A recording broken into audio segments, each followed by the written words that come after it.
Okay तो सम को start कर लेते हैं फटाफट से। आप लोग ने देख लिया कौन सी चीज़ कहाँ पे आ रही है। अब हम लोग सम के ट्रांजेक्शन को ले लेते हैं। भाई यहाँ पे ये पहला वाला था वो परचेस बुक के अंदर आएगा। फिर यहाँ पे दिया हुआ है परचेस फ्रॉम वाराणसी, तो ये भी परचेस बुक में आने वाला है। ये जो है वो सेल्स किया हुआ था तो ये सेल्स बुक के अंदर आएगा। Goods purchase from Manisha sold to Alia, तो ये भी हमारे पास सेल्स बुक में आने वाला है। आलिया ने रिटर्न कर दिया तो ये सेल्स रिटर्न में आएगा। और उसके साथ साथ हमने वही गुड्स जो है वो सारे के सारे रिटर्न बैक कर दिया। This goods were immediately return back to Manisha, तो यहाँ पे परचेज रिटर्न आएगा। कौन सा खेल आ गया? खरीदा, प्रॉफिट ऐड किया, बेचा, वापस आया, वापस आया। एसपीसीपी वाला खेल आ गया यहाँ पे। सर भाई हमने यहाँ पे वापस से किसी को बेचा हुआ है तो सेल्स बुक के अंदर जाएगा। फर्नीचर परचेज किया तो ये किधर भी नहीं आया क्योंकि हम लोग खाली गुड्स के बारे में बात करने वाले हैं। दत्तू कॉर्पोरेशन को हमने रिटर्न कर दिया। दत्तू कॉर्पोरेशन को हमने पास से परचेज किया हुआ था, दत्तू कॉर्पोरेशन के पास से सोल्ड किया हुआ था, ये रहा सोल्ड टू द, तो ये सेल्स रिटर्न में जाएगा। और लास्ट में है गुड्स सोल्ड ऑन कैश, तो कैश वाला ट्रांजैक्शन आता नहीं। तो ये दो ट्रांजैक्शन नहीं आने, उसके अलावा सारे ट्रांजैक्शन आने वाले हम लोग ने लिख दिया है। फटाफट से जाते हैं भाई यहाँ पे purchase goods of 20,000 10% trade discount, तो 20,000 का 10% होता है 18,000 के गुड्स। और रेलवे फ्राइट लगे थे 1,000 रुपए और जीएसटी हमें अपने आप डाल देना है। तो हम लोग कैसे डालें? तो ओके तो 18,000 प्लस 1,000 19,000 का 66% हमें करना है। और टोटल अगर आईजीएसटी होता तो 12%। तो मैंने यहाँ पे ये दो अमाउंट लिख दिया और फिर मैंने क्या कर दिया? टोटल कर दिया। बस सिंपल सी बात है, कैलकुलेटर यूज करना आना चाहिए। Goods of ₹30,000 purchase from Manisha of Varanasi UP, railway fair 1200, labour charges 400। 30,000 के गुड्स, वो गुड्स की कॉलम में डाले 1200 और 400, तो 31,200 31,600 31,600 क्योंकि ये वाराणसी यूपी के अंदर है। वाराणसी यूपी के अंदर है। जब भी आपको स्टेट दे दिया जाता है तो आप लॉजिक लगा लो कि वो बाहर का स्टेट है, ये गुजरात का था, ये बाहर का स्टेट है, तो ऑटोमेटिकली इस पे 12% लगे, तो डायरेक्टली आपको 12% कर देना है उसके अमाउंट का और यहाँ पे ये कर देना है। तो ये हमारा काम हो गया यहाँ पे, तो इन दोनों का। और हमने क्या किया है देखना ध्यान से, फॉर्मेट टोटल क्रेडिट परचेस इसका इसका इसका इसका इसका इसका इसका सबका हमने इंडिविजुअली टोटल कर दिया। अब जाते हैं सेल्स बुक के अंदर। Goods of ₹15,000 sold to Dattu corporation 10% trade discount. 15,000 का 10% 1,500 होते, तो 13,500 में हमने गुड्स बेचे होंगे। लेबर चार्जेस इज ₹600, तो लेबर चार्जेस मैंने डाल दिया ₹600। रेलवे फ्रेट 900 रुपए, 13,500 900 और 600, इन सबका टोटल कर दो। और इसके ऊपर कोई भी स्टेट नहीं दिया तो इस पर मैं 6% ले लूंगा। इस पर मैं क्या कर ले लूंगा? 6% ले लूंगा, तो मेरा काम इजी हो गया। तो कैलकुलेटर के अंदर आपका ये तीन का जो टोटल है 13,500 प्लस 900 प्लस 600, इसका जो टोटल आ रहा है ना, उसके ऊपर हमने 6% ले लिए। और ये 6% लेने के बाद जो टोटल है वो मैंने यहाँ पे लिख दिया। अब उसके बाद आता है भाई goods purchase from Manisha. Manisha के पास से हमने गुड्स परचेज किए थे। इफ यू रिमेंबर हमने मनीषा के पास से कितने के गुड्स परचेज किए थे? 30,000 के goods purchase from Manisha were sold to Alia after adding 20% profit. अच्छा 30,000 के गुड्स थे, उस पर हमने 20% मुनाफा, प्रॉफिट जो था वो था 6,000, तो टोटल हमने बेच दिया 36,000। तो हमने आलिया को बेचा 36,000 के अंदर। और उसके साथ साथ रेलवे फ्रेट लगी 1200 और 300 रुपए, 1200 और 300 रुपए। क्योंकि ये मुंबई और महाराष्ट्र दिया हुआ है तो इस पे क्या लगेगा? आईजीएसटी लगेगा 12% के हिसाब से। तो हमने डायरेक्टली ये जो अमाउंट आ रही थी उस पर 12% लगाया और फिर हमने क्या कर दिया? टोटल कर दिया। फिर उसके बाद दिया goods of ₹30,000 sold to Shrinath corporation, labour charges rupees इतने, और ये चीजें तो हमने 30,000 के गुड्स थे, उसके ऊपर जो जो चार्जेस थे वो, और ये अमाउंट हमने निकाल दी। क्योंकि यहाँ पे कोई भी जगह का दिया हुआ नहीं है स्टेट, तो हमने 6% के हिसाब से निकाल दिया और ये हमारा टोटल आ गया यहाँ पे। तो ये हमारा हो गया, हमने सबका इंडिविजुअल भी टोटल कर दिया, काम खत्म। अब हम लोग जाते हैं कहाँ पे? अब हम लोग जाते हैं Alia has return 50% of the goods. Alia has return 50% of the goods. ओ हो भाई हमारे पास ये परचेज रिटर्न बुक है। परचेज रिटर्न बुक को लास्ट में करते हैं, पहले सेल्स रिटर्न को निपटाए, तो वो ज्यादा है। Alia has return 50% of goods, तो आलिया ने 36,000 के गुड्स थे। अभी हमने चेक किया था 30,000 प्लस 6,000 करके 36,000 डिवाइडेड बाय 2 तो 50% होते हैं। तो आलिया का हो गया 18,000 rupees. The proportionate amount of CGST, SGST, जो भी कुछ था लगा था, IGST, railway freight, labour charges are adjusted. अब सर इसका क्या करें? सुनो सिंपल, कितने परसेंट गुड्स रिटर्न किए इसने? 50% किए, तो सबका 50-50 निकाल देते हैं। तो पहले तो आलिया में जाते हैं, हम लोग जाएंगे सेल्स बुक के अंदर। सेल्स बुक का आलिया दिखाई दे? हाँ सर दिखाई दी, ये रही आलिया। तो 36,000 का 50% कर दिया तो आपको आंसर मिल गया 18,000। 1200 का 50% कितना होता है? 600। 300 का 50% कितना होता है 150, 4500 का 50% कितना होता है 2250। सेम अमाउंट जो अभी मैं बोला वही सारी चीजें यहाँ पे लिखी होगी, देख लो 18,600 150 2250, बस इतना ही करना था। अगर यहाँ पे 60% बोला होता तो क्या करते, सब जगह पे जाके 60% कर लेते, दिमाग में बैठ गई बात। फिर उसके बाद यहाँ पे हम लोग आगे जाते हैं भाई, the goods were return back to Manisha, तो वो मनीषा का काम हम लोग कहाँ पे करेंगे, परचेज रिटर्न बुक में करेंगे, इसलिए मैं परचेज रिटर्न बुक लास्ट में करता हूँ। 50% goods return by Dattu corporation, Dattu corporation से 50% गुड्स आए थे, दत्तू कॉर्पोरेशन के पास से 50, पहले दत्तू कॉर्पोरेशन की अमाउंट देख लेते हैं। तो सबसे पहले मैं चला जाता हूँ दत्तू कॉर्पोरेशन कहाँ पे, ये रहा दत्तू कॉर्पोरेशन, इसका 50, 13,500 का 50 करना है, 900 का 50% तो 450, 600 का 50% 300, 900 का 450, 900 का 450। तो यही सारी चीजें जाके मैं फटाफट से यहाँ पे लिख दूंगा, 6750 450 300 450 450 और 8400। यहाँ तक मेरी बातें क्लियर है, सब कुछ क्लियर, सेल्स रिटर्न। अब हमारा काम जो बाकी है वो परचेज रिटर्न में। आलिया ने जो 51, तो ये ऐसे कास्ट में हम लोग याद करते हैं SPCP को। अगर याद हो आप लोगों को, ध्यान से याद हो तो पक्का मेरे बात को समझना। SP हमारा था 36,000 जिसकी कॉस्ट प्राइस थी 30,000, उसने गुड्स रिटर्न कर दिए 18,000 के, तो यहाँ पे आएगा कितना।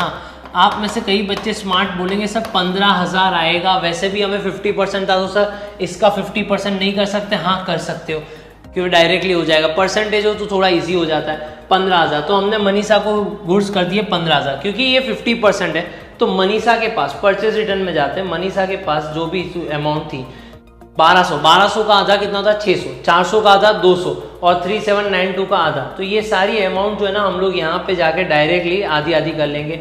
ये अमाउंट कहाँ गई, ये रही अमाउंट, ओके 600 200 और 1896 और इसका टोटल आ गया हमारे पास यहाँ पे। तो सिंपल सा सम था, कुछ नया नहीं था, ये जो खाली कैलकुलेशन था वो मैंने समझा दिया। 50% एडजस्टेड किस तरीके से होता है वो भी मैंने आप लोग को समझा दिया, तो यहाँ पे कोई दिक्कत वाली बात नहीं, ये इजी वे में हो जाने वाली चीज़ है। चलो अब हमारे पास लास्ट सम आता है कॉलमनार गुड वाइज ट्रांजेक्शन का, ये लास्ट सम है और ये बहुत इंपॉर्टेंट सम है। खाली एक बार इस क्वेश्चन को ध्यान से देख लो, मैं फटाफट से इसके कुछ कैलकुलेशन है वो लिख लेता हूँ तो जिससे अंदर आपको कोई भी दिक्कत ना आ जाए और हम लोग डायरेक्ट कैलकुलेशन के साथ स्टार्ट करेंगे। आप लोग को खाली ये देखना है कौन सी चीज़ परचेस में आ रही है, कौन सी चीज़ सेल्स में आ रही है। मैं आपके लिए स्क्रीन रख रहा हूँ, देख लो।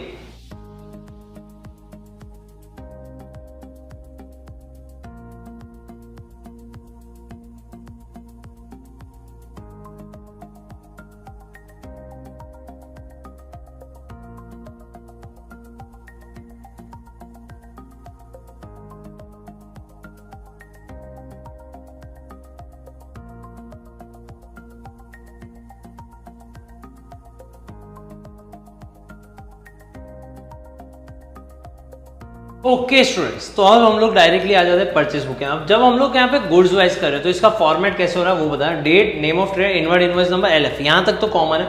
बस खाली अब क्या है, जितने भी गुड्स अलग अलग किस्म के गुड्स है, जैसे कि यहाँ पे बॉल बैट और स्टम्प, तो मैंने बॉल बैट और स्टम्प की कॉलम बना दी।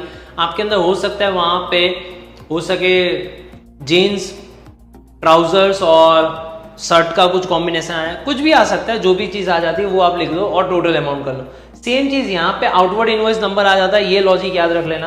परचेज रिटर्न हो तो डेबिट नोट आ जाता है और सेल्स रिटर्न हो तो क्रेडिट नोट नंबर आ जाता है। सबके अंदर कॉलम सेम ही है, आप लोग को ये सारी चीजें, इसके अंदर खाली एक चीज बहुत ध्यान से देखने वाली बात है जो हम लोग यहाँ पे कर रहे हैं वो ये कि पर पीस यूनिट दिए, मतलब कितने यूनिट्स लेने और उसका पर पीस का भाव दिया हुआ है।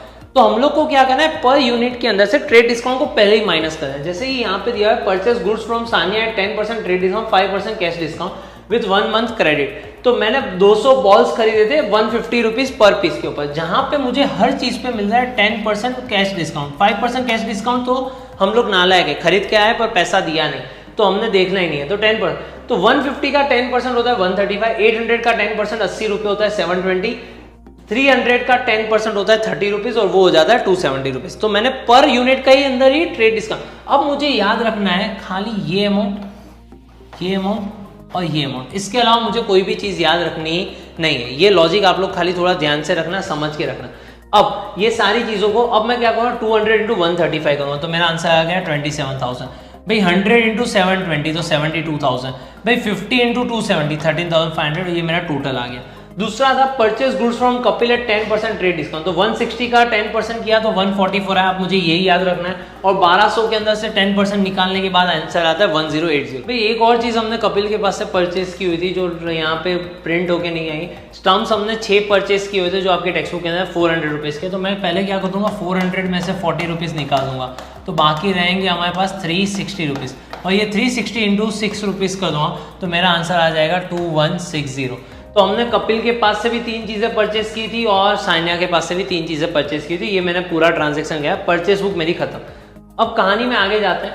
भाई सोल्ड टू मलिक एट 5% है, अब सबका डिस्काउंट हम लोग कितना करें 5%, तो 250 का पहले मैंने 5% है 237.5। अब मुझे इसे ही याद रखना है, 237.5 इंटू 60 कर दूंगा, मेरा आंसर आ जाएगा ये। आप में से कई सारे बच्चे हो सर हम लोग तो टोटल अमाउंट में से भी 5% करते तो क्या दिक्कत है। भाई आप लोग सही हो, क्योंकि जब रिटर्न आएगा ना तब हमें पर यूनिट के हिसाब से देखना है, इसलिए मैं ये बता रहा हूँ। अभी जैसे रिटर्न आता है तो देख लेना, तब मैं बताता हूँ। बेट ऑफ ₹30 एट ₹1000 पर पीस, तो 1000 के ऊपर से मैंने 5% निकाल के 950 कर लिया, तो 30 इंटू 950 कर लिया, तो मेरा आंसर आ जाता है यहाँ पे मलिक को जो हमने बेचा होता वो चीज़ आ जाती है यहाँ पे हमारे पास इतनी अमाउंट। इसके अलावा स्टम्प भी है, स्टम्प भी यहाँ पे लिखना रह चुका है, ओहो बहुत सारी चीज़ें रह चुकी है लिखना। तो स्टम्प के बारे में अगर मैं बात करूँ, 10 स्टम्प्स एट ₹500, 10 स्टम्प्स एट ₹500 है, तो 10 स्टम्प्स है एट ₹500 पर स्टम्प, तो 500 में से अगर हम लोग निकाल दें तो यहाँ पे हो जाता है 25, तो 475 इंटू हमें 10 कर देना है, तो ये हो जाएगा 4750। तो ये हमारा मलिक का काम हो गया। फिर उसके बाद जाते हैं यूसुफ को हमने 5% देना है, तो हमने सारी की चीज़ों को लिख दिया ये और उसको हमने मल्टीप्लाई कर दिया 40, 30 और 10 से, तो वो हमारी पूरी अमाउंट मिल जाती है यहाँ तक। तो ये सिंपल सी बात है, खाली कैलकुलेटर यूज करना है, कोई दिमाग वाला अकाउंटिंग वाला पार्ट नहीं। अब आ रहा है अकाउंटिंग वाला पार्ट, क्योंकि ये आगे बहुत हैरान करे। Half of the goods purchase from Kapil were sold to Sehwag. जितने भी गुड्स कपिल के पास है 4320, 21600, 2160, ये सारे जो टोटल गुड्स थे उसको उसके आधे गुड्स, हाफ गुड्स 2160, 10,800 और 1080, इन सबका मैंने क्या कर दिया आधा कर दिया, इन सबका मैंने क्या कर दिया आधा कर लिया। उसको ऊपर मैंने क्या कर दिया 20% प्रॉफिट ले लिया, मैंने क्या कर दिया 20% प्रॉफिट डाला हुआ, तो प्रॉफिट डाल दिया सबके ऊपर। तो मैंने उसको कितने में बेचा हुआ, ये अमाउंट पे, ये अमाउंट पे और ये अमाउंट पे, ऐसा किया होगा। तो वही अमाउंट मैंने यहाँ पे लिखी 2592 देख सकते हो, यहाँ से 12960 यहाँ से देख सकते हो और 1296 यहाँ से देख सकते हो। तो ये अमाउंट हम लोग ने डाल के रख दिए, यहाँ पे कोई दिक्कत वाली बात नहीं, हमने टोटलिंग कर दिया, सब कुछ हो गया। अब ये कैलकुलेशन बहुत इंपॉर्टेंट था। अब सबसे पहले जाते हैं पीछे, Yusuf return half of the goods, sales return में चला गया हूं मैं, सेल्स में जाता हूं। यूसुफ भाई साहब ने half of the goods return कर दिया, यूसुफ ये रहा, इसका हमें सबका क्या कर देना है हाफ कर देना है रिटर्न करते वक्त। तो 7600 का हाफ, 37 और 6650 का हाफ हम लोग को कर देना है। तो यहाँ पे मैंने सबका यूसुफ का हाफ कर दिया, clear done easy. Sehwag return all the goods, अच्छा सहवाग भाई साहब ने तो सारे के सारे 2592, 12960 और 1296 सारे के सारे गुड्स वापस कर दिए। तो मैं जा रहा हूं यहाँ पे सहवाग का सारा अमाउंट लिख देता हूं, मैंने सारे के सारे सहवाग के अमाउंट लिख दिए। अब कोई दिक्कत नहीं है, ये हमारा काम हो गया सेल्स रिटर्न का। अब following goods were return to Sanya, 10 ball, 5 ball और 3 स्टम्प्स। अब आप में से ज्यादातर बच्चे गलती क्या करते आप जाते परचेज वाले में, भाई आप डायरेक्टली जाते और ये 150 इंटू कर देते, 800 इंटू कर देते और 300 इंटू कर देते। यहाँ पे आप गलत हो जाते, क्यों? क्योंकि इस पे आपने ट्रेड डिस्काउंट तो कैलकुलेट ही नहीं किया, इसलिए मैंने ये अमाउंट है ना सारी की सारी हटा दी थी। मैंने डायरेक्टली कौन सी अमाउंट रखी थी, ये और ये। अब आपका काम क्या है, 135, 720 और 270, 135, 720 और 270, 135, 720 और 270 से खाली मल्टीप्लाई करो, ये जो आंसर आ जाए वो सान्या का आंसर होगा। तो आपके लिए काम क्या हो गया, इजी हो गया और कोई भी गलती होगी नहीं। समझ में आई बात है। अब लास्ट में Sehwag return all the goods which were return to Kapil. अच्छा ओहो सर, हमने खरीदा, फिर मुनाफा ऐड किया, बेचा, वापिस आया और वापिस दे, इसका क्या? कुछ नहीं, मैंने एक वर्किंग नोट लिखवाई थी आप लोगों को, ये रही। अब इसमें ध्यान से देखो, ध्यान से, ये सारी हमारी कॉस्ट प्राइस है, तो ये सारी हमारी सेल्स प्राइस है। इस भाई साहब ने तो पूरे के पूरे गुड्स रिटर्न कर दिए, पूरे हुए। तो ये पूरे का कॉस्ट प्राइस कितना होगा, ये इसका कॉस्ट प्राइस कितना होगा, ये इसका कॉस्ट प्राइस कितना होगा, ये। तो इन सब का हम लोग क्या कर देते हैं, टोटलिंग कर लेते हैं, 21601080001080, यही मेरा आंसर होगा। देख लो 216010801080 और काम खत्म। तो मैंने यहाँ पे आज के लेक्चर के अंदर हमने सारी चीज़ें पढ़ ली। सब्सिडी बुक क्या, ये 3 सम को अच्छी तरीके से करके चले आओ, एक बार अपने आप सॉल्व कर लेना। सारे टेक्स्ट बुक के सम्स हमने कौटिल्य वाली बैच के अंदर डाल दिया, आगे के सारे प्रैक्टिस सम्स कर लेना। जनरल एंट्री बहुत इंपॉर्टेंट है, वो कर लेना। तो आपको ये कुल मिला के ये चीज़ें करके जा रहे हो तो आपको अकाउंटेंसी के अंदर कोई भी प्रॉब्लम आने वाली नहीं है, ये मैं गारंटी देता हूँ। अगर यहाँ तक वीडियो देख लिया है तो लाइक कर दो, सब्सक्राइब नहीं किया तो फटाफट से सब्सक्राइब कर दो हमारे चैनल को। और बहुत सारी इन्फॉर्मेशन के लिए कौटिल्य बैच के अंदर ज्वाइन होने के लिए डिस्क्रिप्शन के अंदर सारी डिटेल्स दे के रखे हुए, आप डायरेक्टली वहाँ पे जा सकते हो और वहाँ पे जाके आप अपने मोबाइल से भी उसके अंदर एनरोल हो सकते हो। बहुत सारे बच्चे एनरोल हो रहे हैं वहाँ पे, हम लोग MCQ रख रहे हैं और कुछ टाइम के अंदर हम लोग क्वेश्चन बैंक भी डालने वाले हैं, जो सेकंड टर्म के बाद आप लोग को फर्स्ट टर्म के अंदर भी काम आएगा, सेकंड टर्म में बहुत ज़्यादा काम आएगा और फाइनल टर्म के अंदर वही करके जाओगे तो आपका काम हो जाएगा। तो ये बहुत सारी चीज़ें जो हम लोग वहाँ पे करते जा रहे हैं, तो आप लोग देखते जाओ। वहाँ पे हम लोग आइडियल पेपर भी डाल रहे हैं कि ये सम्स की आपको पेपर की प्रैक्टिस करनी होगी जिसके अंदर आपको दिक्कत ना आए। तो वो सारी चीज़ें आप लोग के लिए, तो कौटिल्य वाले बैच के अंदर फटाफट जाके एनरोल कर लो। अपने दोस्तों को ये सारे वीडियो शेयर करो। कुछ डाउट हो तो नीचे कमेंट करके पूछ सकते हो। अच्छा लगा तो थैंक यू भी बोल सकते हो।